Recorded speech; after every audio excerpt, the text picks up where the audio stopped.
डेरा बुगटी में peoples party के जलसे से खिताब करते हुए सरफराज बुगटी ने कहा कि पीपल्स पार्टी बलूचिस्तान में वाज़िया अक्सरियत से हुकूमत बनाएगी। पीपल्स पार्टी शोहदा की वोट है और शोहदा के वर्सा कभी नहीं समझेंगे कि वो तनहा हो गए हैं। बिलावल भुट्टो आसिफ अली जरदारी शोहदा के लवाहिकीन के वारिस हैं, जिसमें 22 शहीद की कुर्बानियों को तारीख में कभी भुलाया नहीं जा सकता है। इस तरह हजारों शोहदा हैं। वडेरा फजल खान शहीद की कुर्बानी को नहीं भुलाया जा सकता। अमी हमजा कलपर की शहादत को नहीं भुलाया जा सकता। मीर कुर्बान कलपर की शहादत को नहीं भुलाया जा सकता। हमारे दरमियान इज्जतुल्लाह कलपर मौजूद है। उनके वालिद अमानुल्लाह कलपर को जिस पे दर्दी के साथ 27 रमजानुल मुबारक को शहीद किया गया, उसकी शहादत को नहीं भूला जा सकता। यहां पर मेरे कजन्स, मेरे रिश्तेदार, वो उनको शहीद किया गया, उनकी शहादत को कभी नहीं भूला जा सकता।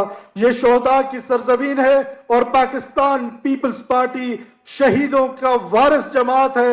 और इंशाअल्लाह हम अपने शोहदा के वर्सा जो हैं वो कभी ना समझे कि वो तनहा होंगे। सरफराज बुगटी आपका वारिस है, बिलावल भुट्टो आपका वारिस है, आसिफ अली जरदारी आपका वारिस है, नवाब सनाउल्लाह जहरी आपका वारिस है। इंशाअल्लाह आप कभी बेवारिस अपने आप को नहीं समझेंगे।